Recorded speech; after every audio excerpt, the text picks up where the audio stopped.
Hi everyone! Welcome back to my channel, and for today's video ay pag-uusapan natin regarding sa pros and cons if you will be buying a condo and ang pros and cons if you will be renting out a condo, no? Sa condominium.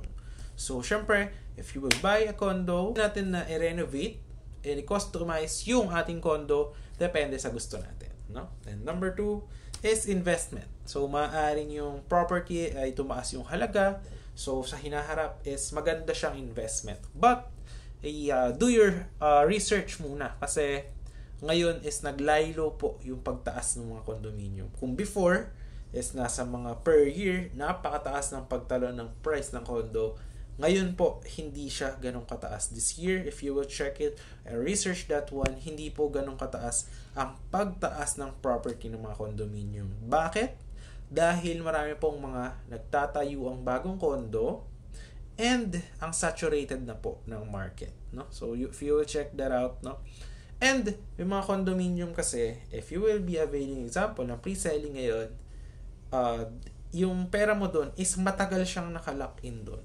Matagal mo siyang babayaran, and if tapos mo na siyang mahulugan, baka meron pang yung mga resale ng mga condo na mas mura pa kumpara dun sa may mga pre-selling ngayon na condo na iba. So you might check that market, no? So if you ever make due diligence muna and the background check nyo muna siya, no?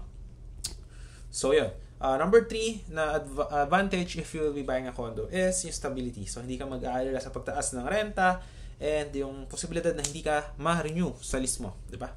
So, yung mga cons naman is mataas yung paunang gasto. Siyempre, kailangan ng malaking down payment.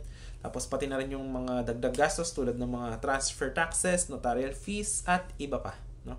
Lalo ngayon, malaki na po yung mga transfer fee ng mga big developers, no?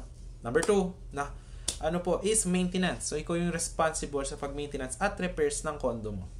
Number 3 is liquid asset.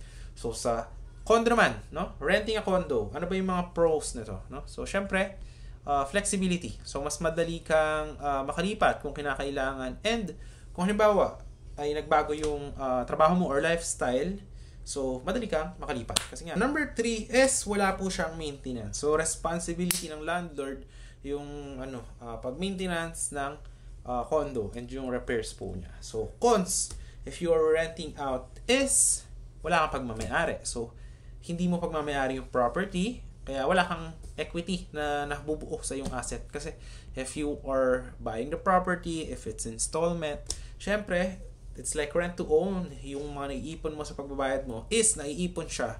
So, nagkakaroon ka na ng deposit dun sa asset mo. So, number 2, syempre, pag tumaas yung renta, no, paglipas ng panahon, ay pwedeng hindi ka na ma-renew. Kasi, syempre, pag may nakita siya mas mataas yung renew na pag-rent, syempre, mas gugustuhin nyo ng landlord, di ba? Number 3, syempre, limitado lang yung pwede mong gawing customization. Syempre, kung hindi angkop yung condo na yon sa personality mo and yung pangangailangan mo, is hindi mo siya mako-customize ng malaya. Kasi nga, hindi mo siya pagmamayari. You are just renting it out. So, sum it up, ang pagpili sa pamamagitan ng pagbili at pag-uupa ng condo ay depende sa inyong financial status, lifestyle, at mga plano sa hinaharap. So, yun lang guys. Maraming salamat sa panonood. Hope it helps and hope you will get or rent your new condominium. So, yun lang guys. See you in the next video.